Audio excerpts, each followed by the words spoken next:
Korey Kiepert, and I'm one of the owners and engineers at the Gravity Group, and we make wooden roller coasters like the ones back here.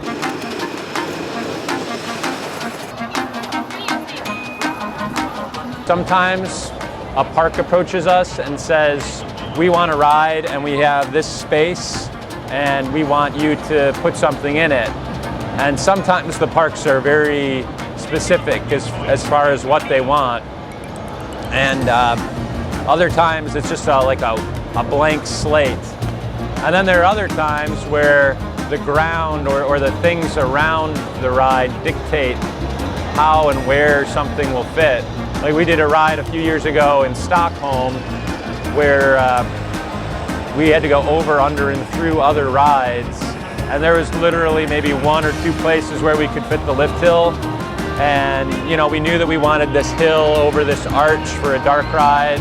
And if you just start connecting the dots, you know, and then you like work at it, and then you like take a step back, you're like, wow, there's a layout of a roller coaster. Sometimes the rides sort of design themselves, and then other times you just have this blank slate, and you just have to kind of role play and say, all right, if I was coming to this park, how would I want to enter the ride? What would I want to see in the ride?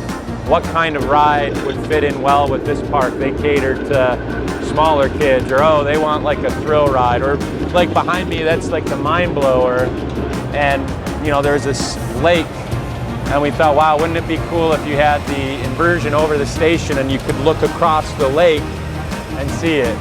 And I mean, the great thing is we have a team of engineers, and so we often work together and we can just brainstorm and kind of riff off of each other in terms of ideas and what we're going to do. And I think that really makes us stronger.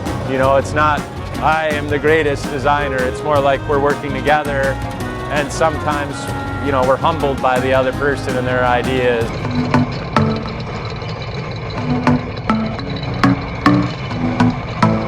Happy thoughts and pixie dust. No, I'm just kidding.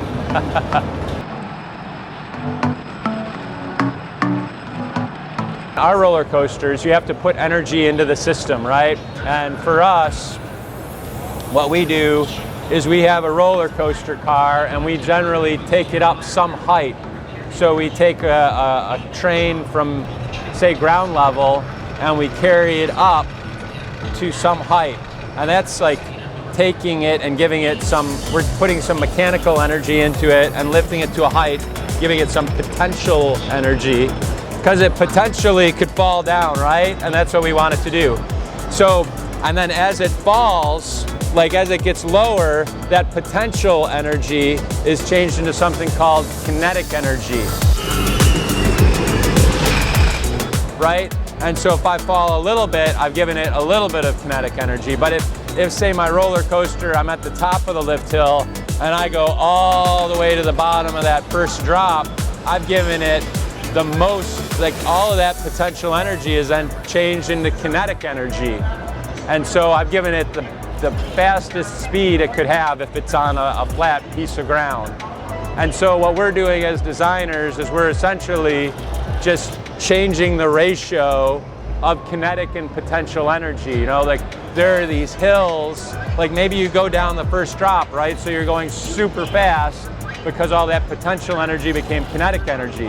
Then the next thing you do is you might go up a big airtime hill. After the first drop, your next hill is never as tall as that lift hill, right? It's always shorter, and you want it shorter so that you've got some speed going over it, but there's also some loss, there's friction. And friction is, it's like these little monsters that are like eating up all of this energy, right?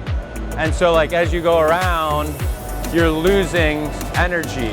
And really what's happening is inside the wheels, we have bearings, and the bearings aren't perfectly smooth, and so there's this surface, and we put grease and other things to minimize the friction, but the friction is eating some energy, so the ride kind of, as you go on, it's going to get slower and slower and slower because of, there's wind resistance, there's the friction in the wheels, all these things are like these little monsters taking away from the kinetic and the potential energy of the system.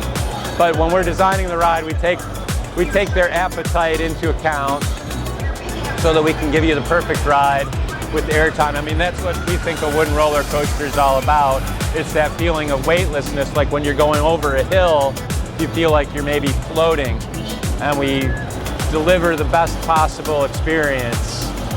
You know, and sometimes that's airtime, sometimes that's going around like a highly banked area, and sometimes maybe it's sending you upside down.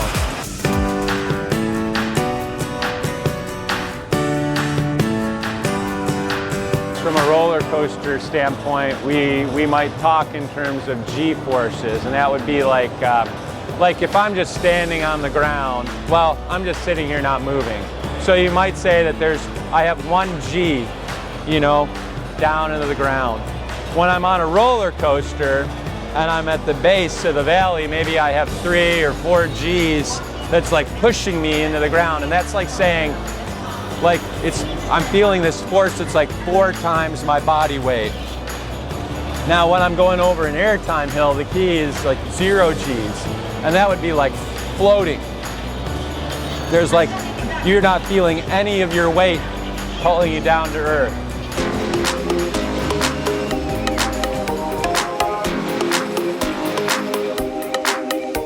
So the projects can be really grueling, and you know, in many ways, that first time when they turn the key, like all of the long days of work, the hardships, just the process that's worn on you, it just kind of melts away, and so you just look back sometimes on the experience and you're like, you know, I did it, and it makes you stronger.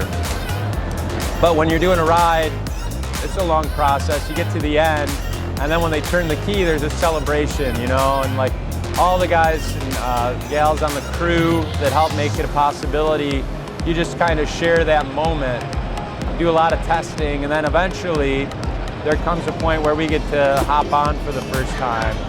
And really, that's the highlight, you know, or for me, there have been times where I've been able to take my family and put it on it, and just seeing their expression that first time. And you know, my kids like, oh, now I see what Daddy was doing, and them being able to experience it and say, wow, that's really cool. That kind of, it reinvigorates you and prepares you for the next one.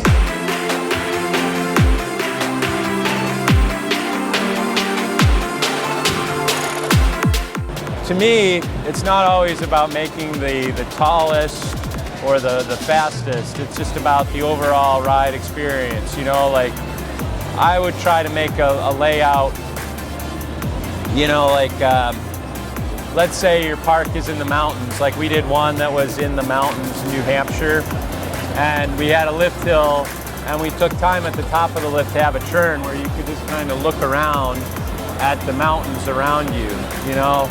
Like, it's not always just about the ride, it's about where the ride is placed. We did a ride in Stockholm, and it's, you know, right there on the sea, you know, the bay. And I mean, that view is important, you know? We have a turn and you get to like see what's around you. For us, you know, some of it is the setting of the ride that's important. And then the other thing is just think about the terrain. Do you have like a little flat piece of cardboard that you're working on, or is there some type of hilly scape? Because if it's hilly, like what I try to do is put some of my tall structure, like not make it so tall, put it on the hill, and let the hill kind of create the landscape of the ride. The location of where things are in the park with relation to your ride. Is there going to be another ride over here? Well, it would be kind of cool if you could interact a little bit. They're just all things that we think about.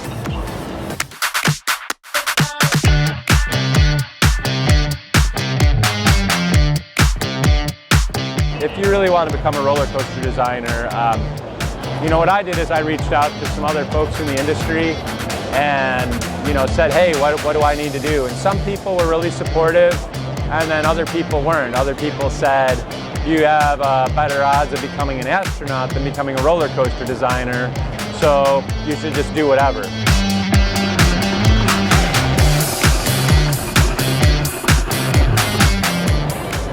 if you want to do it, I mean, follow your dreams. I mean, you want to do something that creates some degree of happiness when you go to work every day. You know, you should enjoy the people that you work with. You should enjoy the style of job and what you're doing, and, you know, pursue it. Like for me, working in this industry meant like rides. To do rides, that meant, you know, doing engineering. You know, there are other things that you can do other than engineering. You can be an architect, planner, you can do theming.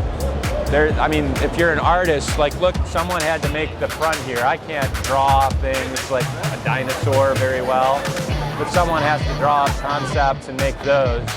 So, you know, look at what you're naturally good at. I was decent at math, and so from a math and science standpoint, I pursued that, went to engineering school. You know, don't let other people say you can't do something, and that goes for, you know, not just roller coaster design. I mean, you could want to do stop-go animation or something like Shaun the Sheep. Simple plug, love the show. But, you know, whatever you want to do, don't let people say that you can't do it. You know, pursue it. You're the best judge of what you should be doing, you know? If I listened to other people, I wouldn't be doing this. But I stuck to my guns and kept going, and here I am. And I've been, you know, very fortunate to team up with, you know, the other engineers that I own this company with now. You know, in all seriousness, you're your best judge of who you are and what you can do, and don't give up, you know? Take breaks, have fun, but don't give up.